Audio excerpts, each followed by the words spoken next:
Je voulais quand même te dire au revoir. Je sais, ça peut paraître con. T'es même pas une personne, tu penses pas, tu ressens pas. Mais t'es quand même concret et t'es une partie de moi. J'ai tendance à penser que dans la vie rien n'est insurmontable. Et j'ai peut-être été un peu trop endurci par tout ça.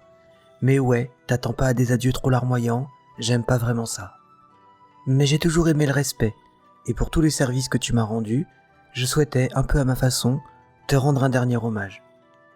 Ton sacrifice n'est pas inutile, loin de là. Car en te faisant disparaître, cela m'offre la seule chose sur Terre que l'on ne peut ni acheter ni rembourser. Du temps. Du temps pour ce que j'ai de plus cher, mes enfants, et aussi du temps pour faire en sorte que tout ça serve à quelque chose. Quand je constaterai ton absence devant le miroir, je me rappellerai qu'il faut pas déconner avec sa santé, que attendre est risqué et rarement une bonne idée. Donc rassure-toi, même dans ton absence, tu me seras encore utile. Ça me motivera à encourager les autres à consulter, et dans un sens plus général, à aider.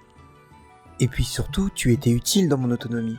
Ok, j'ai dû te dresser, t'apprivoiser, et t'as jamais rien fait comme les autres. Mais maintenant que tu vas disparaître, je me rends compte quand même que tu étais cool. Merde, je me rends compte qu'on est aussi con avec ses membres corporels qu'avec les gens qu'on aime. On se rend compte de leur valeur que quand ils vont laisser un vide dans nos vies. Bon, je me dois quand même d'être honnête avec toi, tu mérites bien ça. Même si les quasi 38 années qu'on a passées ensemble étaient chouettes, je vais pas faire comme les autres et dire que je ne te remplacerai pas.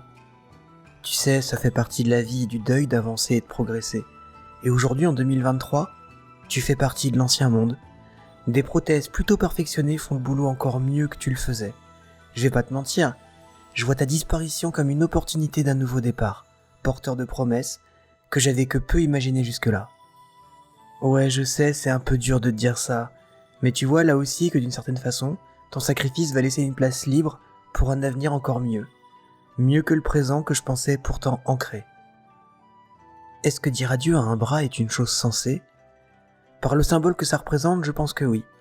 Il y a encore un mois, je te pensais acquis. Et aujourd'hui, je suis déjà préparé à ton départ. Tu me fais comprendre qu'il y a du positif dans chaque situation. Ah, ça, je le savais déjà, mais on est tous pareils, on a besoin de piqûres de rappel de temps en temps. La fatalité n'est qu'une question de point de vue, et la vie est un combat. Au final, profitons de tous les moments de paix, car rien ne dure, et dans la vie, on n'a souvent que peu de répit. Et pour finir, car tu sais que j'aime pas les au revoir qui s'éternisent, j'espère que ton absence pourra également aider les autres. Soit pour les prévenir de prendre soin d'eux, soit pour les encourager, voire les motiver dans des moments difficiles. Non, vraiment, tu vois, t'es certes pas une personne, tu ne penses pas, tu ne ressens pas, mais tu es pourtant porteur de tout un tas de messages. T'es juste un bras, et des gens qui en perdent, il y en a tous les jours, et de manière bien plus dure. Mais t'étais quand même le mien, et ce serait indigne de te laisser partir sans te dire merci. J'ai pas envie que les gens soient tristes pour toi, et un peu comme pour les individus, on ne devrait pas tant pleurer leur absence que célébrer ce qu'ils nous ont apporté lorsqu'ils étaient là.